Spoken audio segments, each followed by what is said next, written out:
اللہ اللہ اللہ اللہ اللہ اللہ على رسوله الكريم اما بعد اعوذ بالله من الشيطان الرجيم بسم الله الرحمن الرحيم ان الله اصطفى آدم ونوحا وآل ابراهيم وآل عمران على العالمين ذرية بعضها من بعض واللہ سمیع علیم۔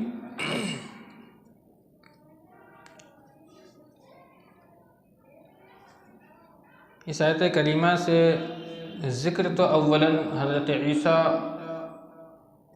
اور ان کی والدہ حضرت مریم علیہ السلام کا ذکر کرنا مقصود ہے، لیکن اللہ رب العالمین کے بیان کرنے کا ایک اصول ہے۔ قرآن کا ایک اسلوب یہ ہے کہ وہ دور سے تاریخ کو بیان کرتا ہے تاکہ عوام کے ذہن میں وہ بات راسخ ہو جائے۔ یہاں اللہ رب العالمین نے آدم علیہ السلام کا، نوح علیہ السلام کا ذکر فرمایا ہے۔ فرمایا اللہ رب العالمین نے کہ بے شک اللہ نے تمام دنیا کے لوگوں کے مقابلے میں آدم اور نوح اور آل ابراہیم اور آل عمران کو چن لیا،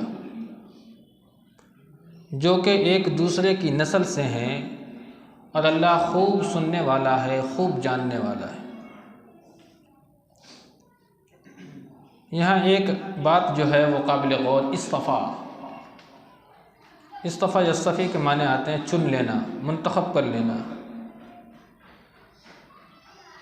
تو اس کا مطلب یہ بھی ہو سکتا ہے کہ پہلے کوئی ایک نسل موجود رہی ہو اور ان نسل میں اللہ رب العالمین نے آدم کو چن لیا، اسی لیے تو اللہ نے کہا ہم نے آدم کو چن لیا۔ پھر اس کے بعد سے اللہ رب العالمین نے اس نسل کو ختم کر دیا اور آدم علیہ السلام سے پھر نسل انسانی کی ابتدا ہوئی۔ اور آدم علیہ السلام کے تقریباً 1000-2000 سال کے بعد پھر اللہ رب العالمین کا عذاب آیا اور پھر سے انسانیت کیا ہو گئی؟ ختم ہو گئی، کیونکہ اس دوران شرک، بدعات، خرافات، اللہ کی نافرمانی یہ جب بڑھ گئی تو اللہ رب العالمین نے اس قوم کے اندر میں نوح علیہ السلام کو پیدا کیا تاکہ انہیں دعوت توحید دے، شرک سے بچائے۔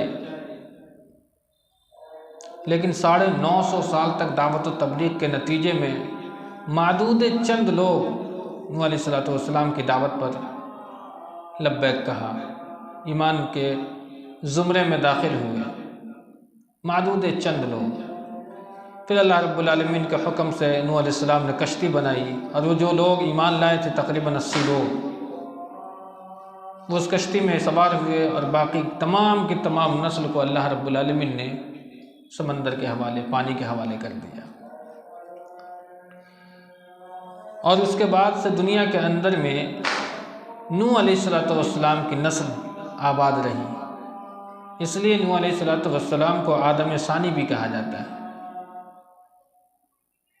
نوح علیہ السلام کے کشتی کے اندر میں آپ کے 3 بیٹے تھے، حضرت سام، حضرت حام اور حضرت یافس۔ یہ نوح علیہ السلام کے تینوں بیٹے ہیں، اور کچھ غلام بھی رہے ہوں، لیکن اللہ رب العالمین نے ان لوگوں کو دنیا میں باقی نہیں رکھا۔ نوح علیہ السلام کے انہی 3 بیٹوں کی نسل جو ہے وہ دنیا میں آباد رہی۔ اللہ نے اس کا ذکر سورہ صافات میں کیا بھی ہے، وَجَعَلْنَا ذُرِّيَّتَهُ هُمُ الْبَاقِينَ، کہ ہم نے نوح علیہ السلام کی ذریت کو اس دنیا میں باقی رکھا ہے۔ اللہ رب العالمین کی حکمت ہے، اس کی مشیت ہے، کوئی نہ کوئی مصلحت اس میں پیش نظر رہی ہو۔ بہر صورت تو اللہ رب العالمین نے آدم کو اور نوح کو اور آل ابراہیم کو اور آل عمران کو چن لیا۔ اب آل عمران میں 2 احتمال ہیں، لیکن قول راجح یہ ہے کہ آل عمران سے مراد حضرت مریم اور حضرت عیسیٰ علیہ السلام کی آل ہے، اس لیے کہ مریم علیہ السلام کے والد کا نام عمران تھا۔ لیکن ایک رائے یہ بھی ہے کہ عمران حضرت ہارون اور حضرت موسیٰ علیہ السلام کے والد کا بھی نام تھا، اور وہ بھی ابراہیم علیہ السلام کی نسل سے ہیں، تو ہو سکتا ہے ایک احتمال یہ بھی ہے، لیکن راجح بات یہ ہے کہ یہاں آل عمران سے مراد مریم اور حضرت عیسیٰ علیہ السلام کے جو دادا ہیں، مریم علیہ السلام کے جو والد ہیں، وہ مراد ہیں۔ وآل عمران علی العالمین، جو کہ ایک دوسرے کی نسل سے ہیں۔ اللہ رب العالمین نے عالم میں چن لیا ان کو، اور اللہ خوب سننے والا ہے اور خوب جاننے والا ہے۔ ذریۃ بعضھا من بعض، جو کہ ایک دوسرے کی نسل سے ہیں۔ واللہ سمیع علیم، اور اللہ رب العالمین سننے والا ہے اور جاننے والا ہے۔ اذ قالت امرأة عمران رب انی نذرت لک ما فی بطنی محررا فتقبل منی، جب عمران کی بیوی، اب یہاں واضح ہو گیا عمران کی بیوی کون تھی؟ حضرت حنہ، یہ مریم علیہ السلام کی والدہ کا نام ہے، حضرت حنہ۔ جب عمران کی بیوی نے کہا اے میرے رب، میں نے تیرے لیے اپنے پیٹ کے بچے کو آزاد کر کے نظر مان لی ہے۔ واقعہ کچھ یوں ہے کہ حضرت حنہ کو کوئی اولاد نہیں ہو رہی تھی، اللہ سے انہوں نے دعا کی کہ اللہ رب العالمین تو ہمیں ایک اولاد سے نواز دے۔ اللہ نے ان کی دعا کو قبول فرمایا اور وہ حاملہ ہوئی، لیکن جب وہ حاملہ ہوئی تو پھر انہوں نے ایک نظر مانی کہ اللہ رب العالمین اگر بچہ پیدا ہوا تو میں اسے تیرے لیے وقف کر دوں گی۔ تیرے لیے سے مراد یہ ہے کہ اس وقت جو معبد تھا، یعنی ہیکل سلیمانی، جہاں عبادت گاہ تھی مسلمانوں کی، جہاں اللہ کی عبادت کی جاتی تھی، تو اس کی خدمت کے لیے میں اس بچے کو وقف کر دوں گی۔ یہ اس زمانے میں ہوتا تھا کہ جو لوگ معبد کی ذمہ داری لیتا تھا خدمت کی، پھر اس سے کوئی کام دوسرا نہیں لیا جاتا تھا، اور وہ کوئی شادی نہیں کرے گا، اس کے کوئی اولاد نہیں ہوگی، صرف اور صرف اس معبد کی خدمت کرے گا، باقی کوئی کام اس کے ذمہ نہیں ہوتا ہے۔ حضرت حنہ نے اللہ رب العالمین سے یہ نظر مان لی کہ اگر بچہ پیدا ہوا تو اللہ رب العالمین میں اسے اس معبد کے لیے، یعنی کہ بیت المقدس یا ہیکل سلیمانی کے لیے وقف کر دوں گی۔ لیکن جب اللہ رب العالمین نے انہیں بچہ دیا تو وہ بچہ نہیں، بچی تھی۔ نذرت لک ما فی بطنی محررا فتقبل منی انک انت السمیع العلیم، تو حضرت حنہ نے کہا کہ میں نے تیرے لیے اپنے پیٹ کے بچے کو آزاد کر کے نظر مان لی ہے، تو میری طرف سے اسے قبول فرما لے، بے شک تو ہی خوب سننے والا اور بڑا جاننے والا ہے۔ فلما وضعتها قالت رب انی وضعتها انثی، پر جب اس نے جنا تو کہا کہ اے میرے رب، میں نے تو اسے بچی جنا، اور جو اس نے جنا ہے اللہ اسے خوب جانتا ہے، اس لیے کہ اولاد دینے والا اللہ رب العالمین ہے۔ تو جب اللہ نے حضرت حنہ کو بیٹی دی، لیکن انہوں نے مانگا کیا تھا؟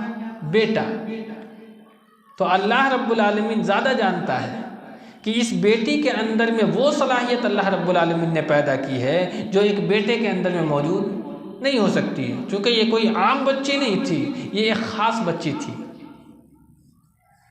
اور خاص بچی تھی تو اس وقت میں کیا ہوا، جب بیٹی جنی تو نظر تو مانی ہے، لیکن اس وقت میں کوئی عورت اس معبد کی حفاظت نہیں کر سکتی تھی، ایسا کوئی قانون نہیں تھا۔ لیکن چونکہ حضرت حنہ کا ایک مقام تھا، بڑے گھرانے کی تھی اور بڑی عبادت اور تہجد گزار عورت تھی، تو جب ان کی بات تھی تو کاہن و نجومیوں کے پاس یہ بات گئی۔ پھر حضرت وہ مریم جو ہیں جو پیدا ہوئی تھی، اسی دن ان کا نام انہوں نے مریم رکھا، اسی دن مریم رکھا تھا نام۔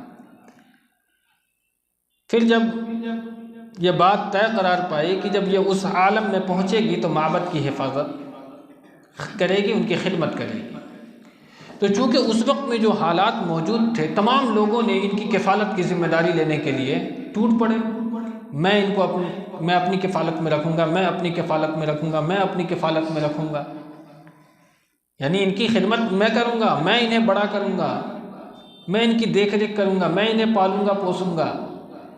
تو اس وقت میں کیا ہوا کہ قرعہ اندازی کی گئی، جب قرآن اندازی کی گئی تو نام کن کا آیا؟ زکریا علیہ السلام۔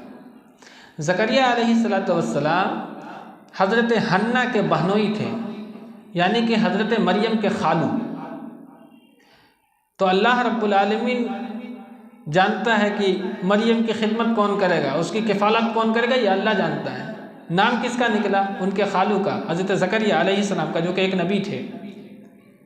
پھر جب ان کے ذمے وہ کفالت آئی تو پھر حضرت مریم کی کفالت انہوں نے کرنی شروع کی۔ واقعہ اس کے بعد پورا تفصیل سے آیا ہے۔ وضعتها قالت رب انی وضعتها انثى واللہ اعلم بما وضعت۔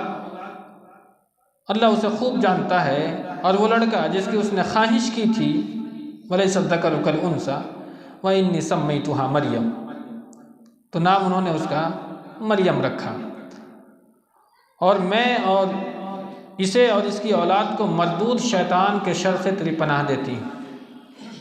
وَإِنِّي أُعِيدُهَا بِكَ وَذُرِّيَّتَهَا مِنَ الشَّيْطَانِ الرَّجِيمِ۔ یہ حضرت حنہ کی دعا ہے۔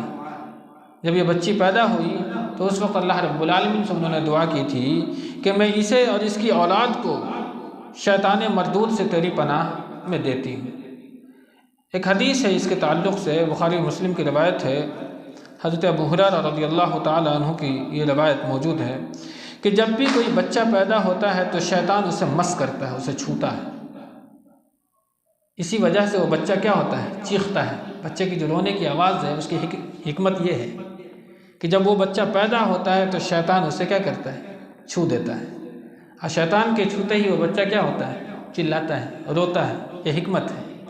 دعا کی تھی حضرت مریم کی والدہ نے کہ مریم کو اور ان کی ذریت میں جو پیدا ہوں گے، یعنی کہ عیسیٰ علیہ السلام کو شیطان مردود سے تیری پناہ میں دیتی ہوں۔ دنیا میں یہی دو بچہ ہیں جسے شیطان نے مس نہیں کیا، کیونکہ دعا تھی کس کی؟ حضرت حنہ کی۔ یہ روایت ہے حضرت ابو ہریرہ کی، اللہ کے رسول صلی اللہ علیہ وسلم نے یہ ارشاد فرمایا۔ تو ہمیں بھی اور آپ کو بھی دعا کرنی چاہیے، وَإِنِّي سَمَّيْتُهَا مَرْيَمَ وَإِنِّي أُعِيذُهَا بِكَ وَذُرِّيَّتَهَا مِنَ الشَّيْطَانِ الرَّجِيمِ فَتَقَبَّلَهَا رَبُّهَا بِقَبُولٍ حَسَنٍ وَأَنبَتَهَا نَبَاتًا حَسَنًا وَكَفَّلَهَا زَكَرِيَّا۔ تو اس کے رب نے اسے شرف قبولیت بخشا اور اس کی اچھی نشو و نما کی، اور زکریا علیہ السلام کو اس کا کفیل بنا دیا۔ کلما دخل علیہا زکریا المحراب، جب بھی زکریا ان کے محراب میں جاتے ہیں، یعنی ہیکل سلیمانی جو کہ ایک معبد تھا، عبادت گاہ تھی، اس کے بغل میں حضرت مریم کے لیے ایک حجرہ بنایا گیا تھا، اسے محراب کہا جاتا ہے۔ تو جب بھی آپ وہ محراب میں داخل ہوتے تھے، وجد عندہا رزقا، تو وہاں قسم قسم کے پھل فروٹ ملا کرتے تھے، یعنی جو پھل سردی میں پایا جانا چاہیے وہ گرمی میں ملتا تھا، اور جو گرمی میں پایا جانا چاہیے وہ سردی میں ملتا تھا۔ جب بھی داخل ہوتے تھے بغیر موسم کے پھل حضرت مریم کے پاس حضرت زکریا علیہ السلام پاتے تھے۔ وجد عندہا رزقا، اور انہوں نے پوچھا، قال یا مریم انّا لک ھذا، اے مریم یہ سب کس کے لیے؟ یہ کہاں سے آتا ہے؟ قالت ہوا من عند اللہ، مریم علیہ السلام نے کہا کہ یہ اللہ رب العالمین کی طرف سے، اس میں ہمارا کوئی حصہ نہیں ہے، یہ اللہ ہمیں بھیجتا ہے۔